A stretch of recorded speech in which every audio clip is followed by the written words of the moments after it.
ចូលក្នុងខ្សែដុតតាមសក្តាដែលជាសិស្សរៀននៅផ្នែកអប់រំបច្ចេកទេសថ្នាក់អគ្គិសនីชั้นទី3និងទី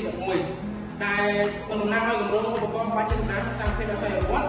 ដែលឡែកក្នុងរួមមានសមាជិក4នាក់ទី1ច្បាប់ឈ្មោះធម្មតាជាប្រធានទី2ឈ្មោះជាបណ្ឌិតជាអនុប្រធានទី3ឈ្មោះជនសង្ខាសមាជិកនិងទី4ឈ្មោះបរិយាកាសសមាជិកតែលើកយកនៅគោលបំណងនិងថាយកវាគឺជាធម្មតាពេលយើងយកតាមចាក់ចោលឬយើងបោះចោលគឺយើងតែងតែដាក់នៅក្នុងវាលីយោនេះដូច្នេះហើយដើម្បីឲ្យវាកាន់តែមានសន្តិភាពនិងការក្នុងល្អគឺយើងបង្កើតនៅក្នុងនេះពួកវាមានភាពបីឆ្លាតនិងមានចំណេញថវិកាកម្លាំងមនុស្សនិងពេលវេលាហើយគោលបំណងចម្បងទៀតគឺបែងចែកពីផ្នែកសម្រាប់តាមភាពមួយដល់សាយវត្តបាទឥឡូវគឺយើងមកមើលពីពណ៌ទី2របស់វាបងប្អូនសម្រាប់ពណ៌ទី2វាគឺជាធម្មតានៅពេលដែលយើងបើកប្រព័ន្ធទី2ដំបូងគឺទី2គឺចាប់ផ្ដើមដំណើរការដល់ឡែកគឺយើងប្រើ adapter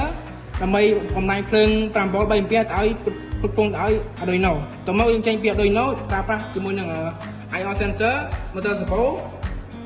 motor និង booster ដើម្បីឲ្យវាមានភាព symmetry ជាមួយនឹងគម្រោងមួយនេះតែទី2នោះគឺយើងយកភ្លើង 220 AC តបជាប់ជាមួយនឹង power supply តើយើងចេញពី power supply ចូលទៅនឹង inductive sensor ដែលថា sensor ចាប់ដៃបាទឥឡូវនេះមកមើលពីការតេស្តជាក់ស្ដែងរបស់យើងទាំងគ្នា